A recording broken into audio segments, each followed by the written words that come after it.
فادخلی فی عبادی وادخلی جنتی فادخلی فی عبادی وادخلی جنتی، اے بندے داخل ہو جا میری جنتوں کی طرف۔ وَنَحْمَدُهُ وَنُصَلِّي عَلَىٰ رَسُولِهِ الْكَرِيمِ، اما بعد، اعوذ باللہ من الشیطان الرجیم، بسم اللہ الرحمن الرحیم۔ سورۃ الزلزال۔ اذا زلزلت الارض زلزالها واخرجت الارض اثقالها وقال الانسان ما لها يومئذ تحدث اخبارها بان ربك اوحى لها يومئذ يصدر الناس اشتاتا ليروا اعمالهم ومن يعمل مثقال ذرة خيرا يره ومن يعمل مثقال ذرة شرا يره۔ اور جب زمین اپنی پوری شدت سے ہلا دی جائے گی اور زمین اپنے اندر کے سارے بوجھ نکال کر باہر ڈال دے گی اور انسان کہے گا اسے کیا ہو گیا، اس روز وہ اپنے اوپر گزرے ہوئے حالات بیان کرے گی کیونکہ تیرے رب نے اسے ایسا کرنے کا حکم دیا ہوگا۔ اس روز لوگ متفرق حالات میں پلٹیں گے تاکہ انہیں ان کے اعمال دکھا دیے جائیں، پس جس نے ذرہ برابر نیکی کی ہوگی وہ اس کو دیکھ لے گا اور جس نے ذرہ برابر بدی کی ہوگی وہ اس کو دیکھ لے گا۔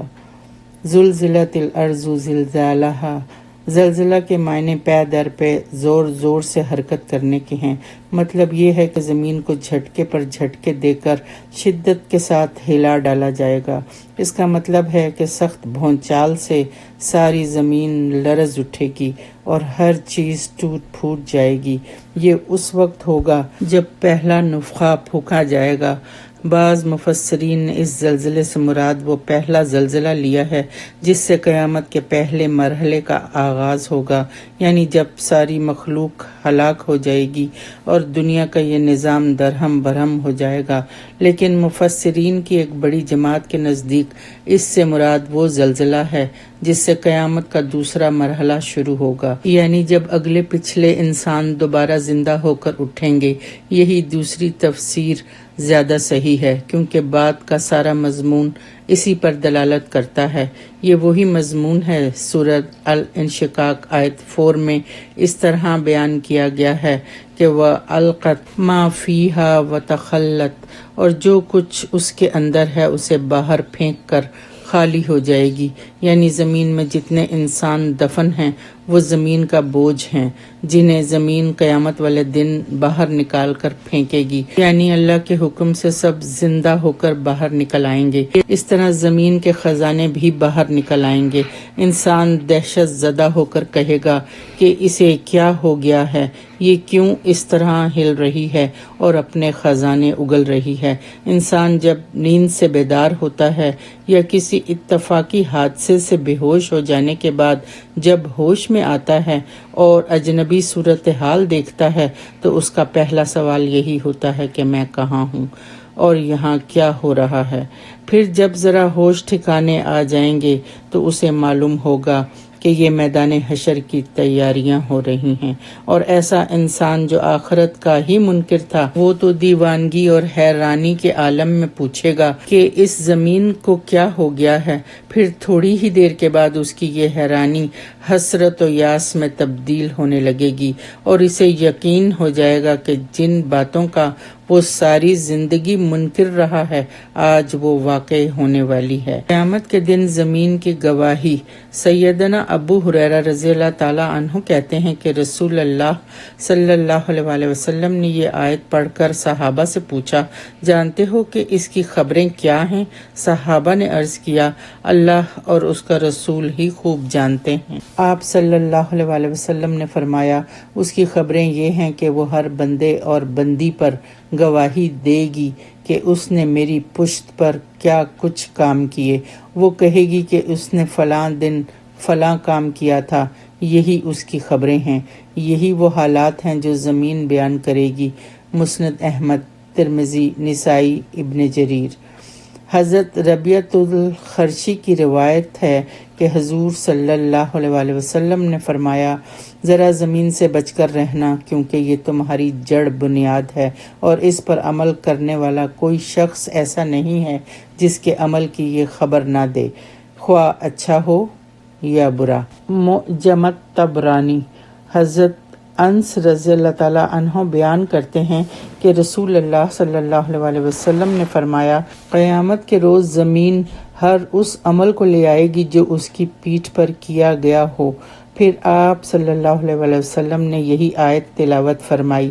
بہقی۔ حضرت علی رضی اللہ تعالیٰ عنہ کے حالات میں لکھا ہے کہ جب آپ بیت المال کا سب روپیہ اہل حقوق میں تقسیم کر کے اسے خالی کر دیتے تو 2 رکعت نماز پڑھتے اور پھر فرماتے، تجھے گواہی دینی ہوگی کہ میں نے تجھ کو حق کے ساتھ بھرا اور حق کے ہی ساتھ خالی کر دیا۔ زمین کے متعلق یہ بات کہ وہ قیامت کے روز اپنے اوپر گزرے ہوئے سب حالات اور واقعات بیان کرے گی، قدیم زمانے کے انسان تو شاید اس پر زمین کے اس طرح خبریں بیان کرنے پر متعجب ہوں، مگر آج کے زمانے کا انسان تو یہاں دنیا میں ہی یہ سب کچھ اپنی آنکھوں سے دیکھ رہا ہے۔ ویڈیو فلم کی ایجاد کے بعد یہ بات انسان کے لیے قطعاً حیران کن نہیں رہ گئی، جس میں جائے وقوع کی پوری تصویریں بھی سامنے آ جاتی ہیں، اور ہر انسان کی گفتگو، اس کے نقوش، ہوا میں ریڈیائی لہروں میں، گھروں کی دیواروں اور ان کے فرش اور چھت کے ذرے ذرے میں، اور اگر کسی سڑک یا میدان یا کھیت میں آدمی نے بات کی ہو تو ان سب کے ذرات میں ثبت ہیں۔ اللہ تعالیٰ جس وقت چاہے ان ساری آوازوں کو ٹھیک اسی طرح ان چیزوں سے دہروا سکتا ہے جس طرح کبھی وہ انسان کے منہ سے نکلی تھیں۔ انسان اپنے کانوں سے اس وقت سن لے گا کہ یہ اس کی اپنی ہی آوازیں ہیں، اور اس کے سب جاننے والے پہچان لیں گے کہ جو کچھ وہ سن رہے ہیں وہ اس شخص کی آواز اور اسی کا لہجہ ہے۔ پھر انسان نے زمین پر جہاں جس حالت میں بھی کوئی کام کیا ہے، اس کی ایک ایک حرکت کا عکس اس کے گرد پیش کی تمام چیزوں پر پڑا ہے اور اس کی تصویر ان پر نقش ہو چکی ہے، چاہے بالکل گھپ اندھیرے میں اس نے کوئی فعل کیا ہو۔ اللہ کے لیے کچھ بھی مشکل نہیں۔ قیامت کے روز ایک متحرک فلم کی طرح انسان کے سامنے آ جائیں گی کہ وہ کہاں اور کیا کچھ کرتا رہا ہے۔ حقیقت یہ ہے کہ اگرچہ اللہ تعالیٰ ہر انسان کے اعمال کو براہ راست خود ہی جانتا ہے، مگر آخرت میں جب وہ عدالت قائم کرے گا تو جس کو بھی سزا دے گا انصاف کے تمام تقاضے پورے کر کے ہی دے گا۔ اس کی عدالت میں ہر مجرم انسان کے خلاف جو مقدمہ قائم کیا جائے گا اس کو ایسی مکمل شہادتوں سے ثابت کر دیا جائے گا کہ اس کے مجرم ہونے میں کسی بات کی گنجائش باقی نہ رہے گی۔ سب سے پہلے تو وہ نامہ اعمال ہے جس میں ہر وقت اس کے ساتھ لگے ہوئے کرامن کاتبین اس کی ایک ایک قول اور فعل کو ریکارڈ کر رہے ہیں۔ سورہ قاف آیت 17-18، سورہ الانفطار آیت 1-12۔ یہ نامہ اعمال اس کے ہاتھ میں دے دیا جائے گا اور اس سے کہا جائے گا، پڑھ اپنا کارنامہ حیات، اپنا حساب لینے کے لیے آج تو خود ہی کافی ہے۔ بنی اسرائیل آیت 14۔ انسان اسے پڑھ کر حیران رہ جائے گا کہ کوئی چھوٹی یا بڑی چیز ایسی نہیں جو اس میں ٹھیک ٹھیک درج نہ ہو۔ سورہ الکہف آیت 49۔ اس کے بعد انسان کا اپنا جسم ہے جس سے اس نے دنیا میں کام لیا ہے۔ اللہ کی عدالت میں اس کی اپنی زبان شہادت دے گی کہ اس سے وہ کیا کچھ بولتا رہا ہے۔ اس کے اپنے ہاتھ پاؤں شہادت دیں گے کہ ان سے کیا کیا کام اس نے لیے۔ سورہ النور آیت 24۔ اس کی آنکھیں شہادت دیں گی، اس کے کان شہادت دیں گے کہ ان سے اس نے کیا کچھ سنا۔ اس کے جسم کی پوری کھال اس کے افعال کی شہادت دے گی۔ وہ حیران ہو کر اپنے اعضاء سے کہے گا کہ تم بھی میرے خلاف گواہی دے رہے ہو۔ اس کے اعضاء جواب دیں گے کہ آج جس خدا کے حکم سے ہر چیز بول رہی ہے اسی کے حکم سے ہم بھی بول رہے ہیں۔ سورہ حامیم سجدہ آیت 22 32:22۔ اس پر مزید وہ شہادتیں ہیں جو زمین اور اس کے پورے ماحول سے پیش کی جائیں گی، جن میں آدمی اپنی آوازیں خود اپنے کانوں سے اور اپنی حرکات کی ہوئی بہو تصویریں خود اپنی آنکھوں سے دیکھ لے گا۔ اس سے بھی آگے بڑھ کر یہ انسان کے دل میں جو خیالات، ارادے اور مقاصد چھپے ہوئے ہیں اور جن نیتوں کے ساتھ اس نے سارے اعمال کیے تھے وہ بھی نکال کر سامنے رکھ دیے جائیں گے، جیسا کہ سورۃ عادیات میں بھی آیا ہے۔ یہی وجہ ہے کہ اتنے قطعی اور صریح اور ناقابل انکار ثبوت سامنے آنے کے بعد انسان دم بخود رہ جائے گا اور اس کے لیے اپنی معذرت میں کچھ کہنے کا موقع باقی ہی نہ رہے گا۔ سورہ المرسلات آیت 35-36۔ بِأَنَّ رَبَّكَ أَوْحَىٰ لَهَا يَوْمَئِذٍ يَصْدُرُ النَّاسُ أَشْتَاتًا لِيُرَوْا أَعْمَالَهُمْ۔ سب انسان متفرق اور الگ ہو جائیں گے اور ہر ایک سے انفرادی طور پر اللہ کے ہاں باز پرس ہوگی۔ دوسرا مطلب یہ ہے کہ جرائم کے لحاظ سے ان کے الگ الگ گروہ بن جائیں گے۔ شرابیوں کا گروہ الگ ہونا، زانیوں کا الگ، چوروں کا الگ، ڈاکوؤں اور لٹیروں کا الگ۔ غرض انسان اپنے اپنے ہم جنسوں سے مل جائے گا۔ قرآن کے دوسرے مقامات پر بھی یہ بات واضح کی گئی ہے کہ ہر ایک اکیلا اپنی انفرادی حیثیت میں ہوگا۔ خاندان، جتھے، پارٹیاں، قومیں سب بکھر جائیں گی۔ سورہ الانعام میں ہے کہ اللہ تعالیٰ اس روز لوگوں سے فرمائے گا، لو اب تم ویسے ہی تنہا ہمارے سامنے حاضر ہو گئے جیسا کہ ہم نے پہلی بار تمہیں پیدا کیا تھا۔ آیت 94۔ سورہ مریم میں فرمایا یہ اکیلا ہی ہمارے پاس آئے گا۔ آیت 80۔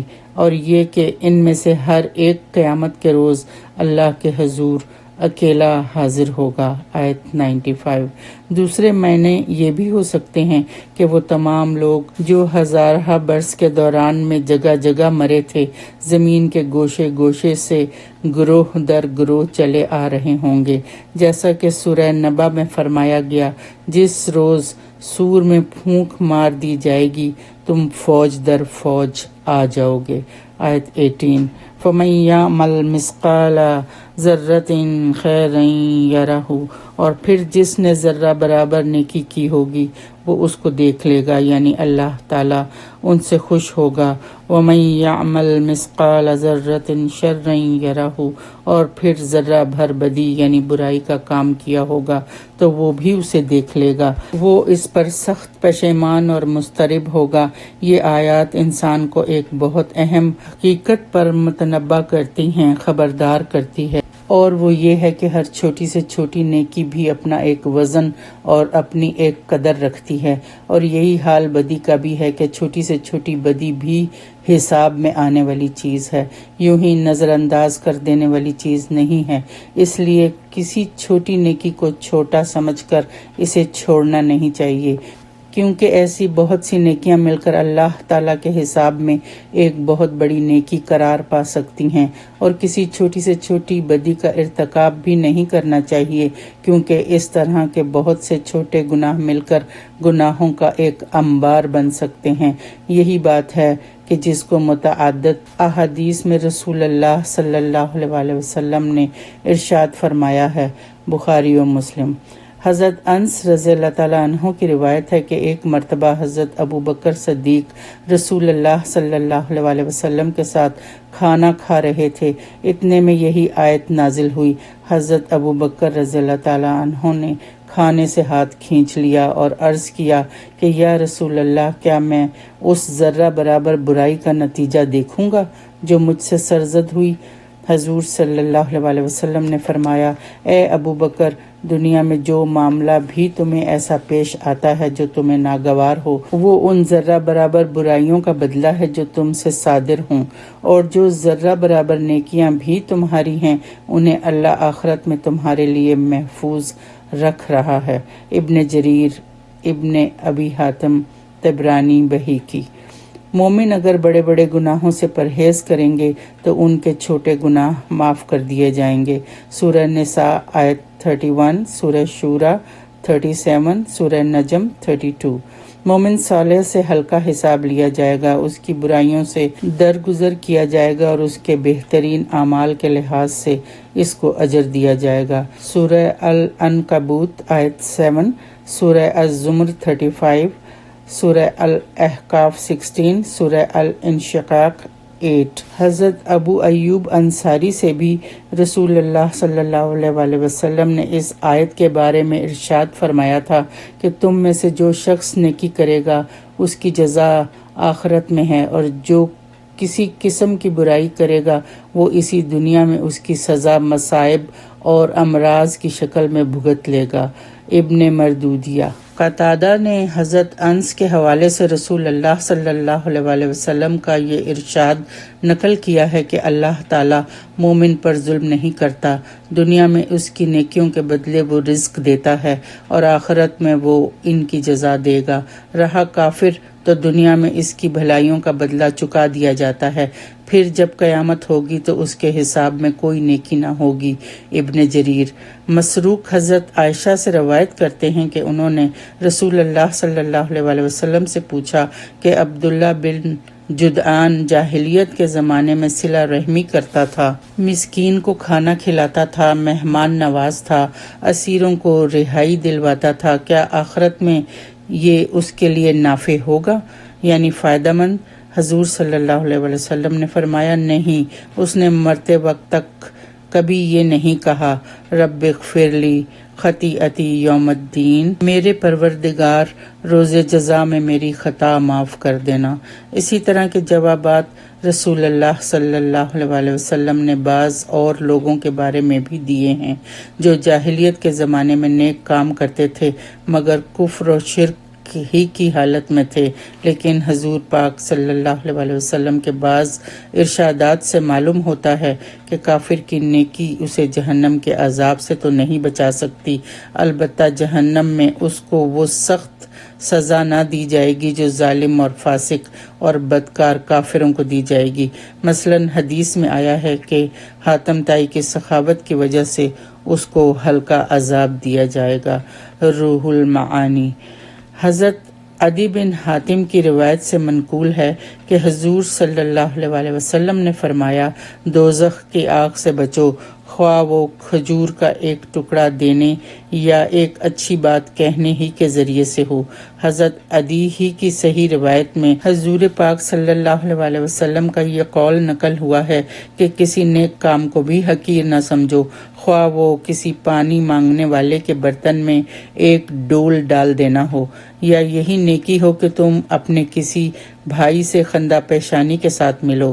بخاری میں حضرت ابو ہریرہ رضی اللہ تعالیٰ عنہ کی روایت ہے کہ حضور صلی اللہ علیہ وسلم نے عورتوں کو خطاب کر کے فرمایا، اے مسلمان عورتوں، کوئی پڑوسن اپنی پڑوسن کے ہاں کوئی چیز بھیجنے کو حقیر نہ سمجھے، خواہ وہ بکری کا ایک کھر ہی کیوں نہ ہو۔ مسند احمد، نسائی اور ابن ماجہ میں حضرت عائشہ رضی اللہ تعالیٰ عنہ کی روایت ہے کہ حضور صلی اللہ علیہ وسلم فرمایا کرتے تھے، اے عائشہ، ان گناہوں سے بچی رہنا جن کو چھوٹا سمجھا جاتا ہے، کیونکہ اللہ کے ہاں ان کی پرسش بھی ہونی ہے۔